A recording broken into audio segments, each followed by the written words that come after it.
Hello everyone and welcome to Stock Trek. Today we will be discussing Rocket Lab.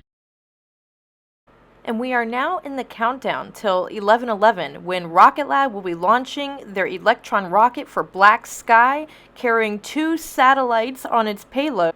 And let the countdowns begin. Oh my goodness! This is heavy. This is really heavy. Yeah. These are my massive gains from Rocket Lab's future upcoming launch. And man, it's massive. It's really heavy. Let me just put that down over there.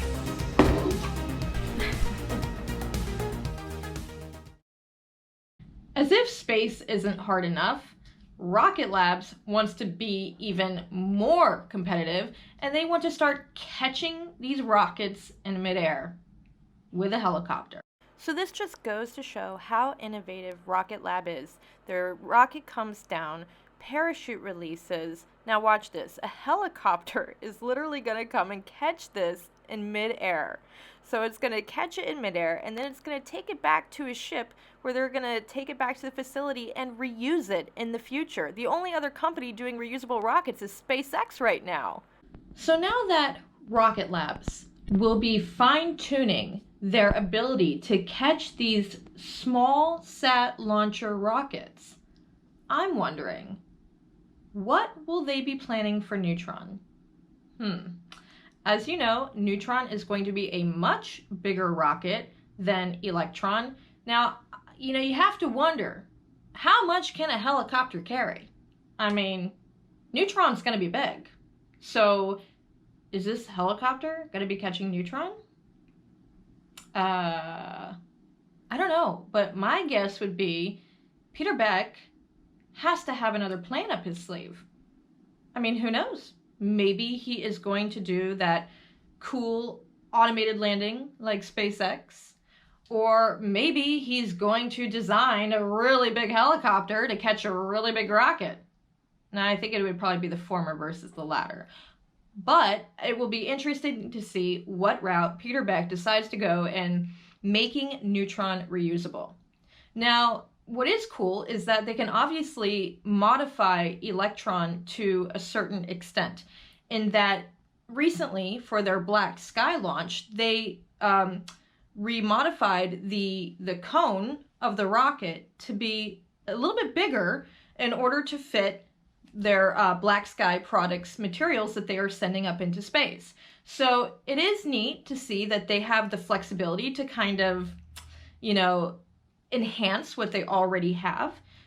However, with Neutron, again, it's just going to be fascinating to see how are they going to go about with this rocket, with that size, right? With that height, the weight, and everything. How are they going to make that reusable? Because the only thing I can really think of is that there has to be some sort of automated landing, like what SpaceX is doing. And if they can pull that off, if they can pull off what SpaceX is doing, or even what Blue Origin is doing with that, how it comes down. If they can pull that off, then this is going to be huge. They are going to be a big player. They're going to be up there with the big boys, United Launch Alliance with the Boeing, you got Lockheed Martin, you got Blue Origin, you got SpaceX. I mean, they're going to be huge. And it's just going to be really cool to see how Rocket Lab decides to grow themselves out over the next 5 years, even the next decade, and what they're going to bring. What's really cool is Rocket Lab is actually doing the NASA capstone mission to the moon.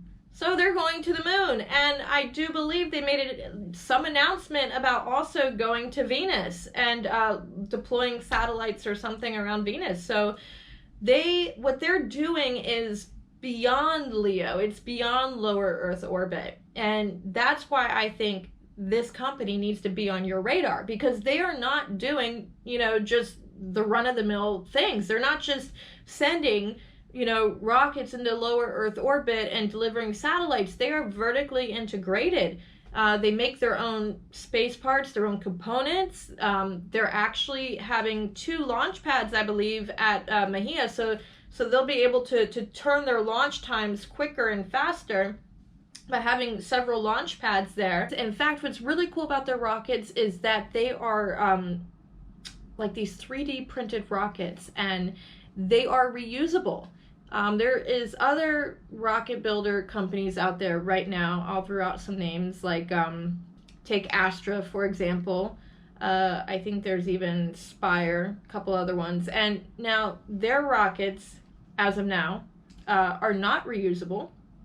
I think with Astra's thesis is that they want to create cheap rockets that are so cheap that, you know, they really don't need to reuse them. But I like the idea of recycling.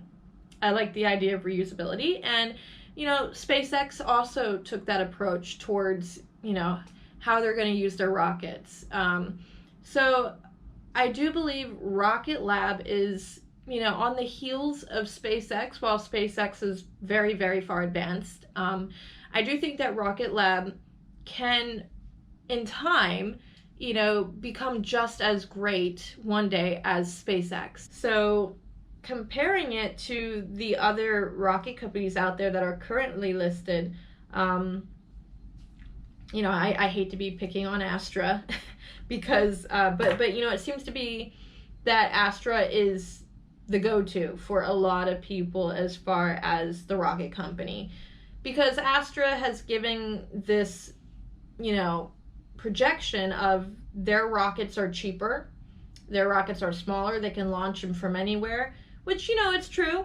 And if they can accomplish it, then that is great. You know, that is awesome. But so far, I've been watching their launches and they have not gotten it up. I mean, you know, where are they going to go? Eventually they'll probably get it up. But the problem is that, you know, do we want to wait for that? I mean, it could happen, but then again, even after they get it up, they're still relying, you know, on partnerships. They're not exactly vertically integrated if they're relying on Spire now. You know, they've partnered, you know, which is cool. Two heads are better than one, I guess. But, you know, when you look at Rocket Lab and you compare it, they're further along. They're more advanced. They're vertically integrated. You know, they don't have to worry about being cheap because they're reusable. So they're more about quality and reusing high quality materials over how cheap can we get this to where we don't have to reuse it. I mean, I don't know about you, but if I'm sending up, you know, my company's satellites, I think I'd want to get it on a ride that's, you know, quality built, you know, with a company that shows a track record of accomplished missions. And Rocket Lab has that. So they have been amassing a whole entire backlog of launches. And that is huge because when you're looking at potential revenue, they already have it lined up. You know, there is no shortage of, you know, business for them. So I do believe as far as financials, as far as revenue, right now they are not cash flow positive. However, I do believe within the next, you know, few years, 3 years, who knows, maybe sooner, maybe they'll surprise us, but I do believe they will be cash flow positive. I mean, space has been projected to be $1 trillion industry. And I think Rocket Lab is going to be one of the top, you know, space companies to be raking in that revenue. So I'm very heavy into Rocket Lab. As you can see, I have their shirt on. No, I am not getting paid for this. I'm just a huge fan, a bigger believer in the company, and, you know, about all things space, really. Now, in the next video, I will be talking about something that, you know, Rocket Lab really doesn't like to touch base on. However, they've dropped a couple hints. They've left some little breadcrumbs that I've followed, and I've discovered something. But it's something that they're very tight-lipped about. And it's something that people would love to see Rocket Lab do, but they don't know about it yet. So if you follow me in this next video, I will be going over what Rocket Lab has planned that they haven't quite told anybody. So be sure to stay tuned for that one. So Until next time, let me know what you think about Rocket Lab in the comments below, and click the like button if you are currently invested in or plan to invest in Rocket Lab, and live long and prosper.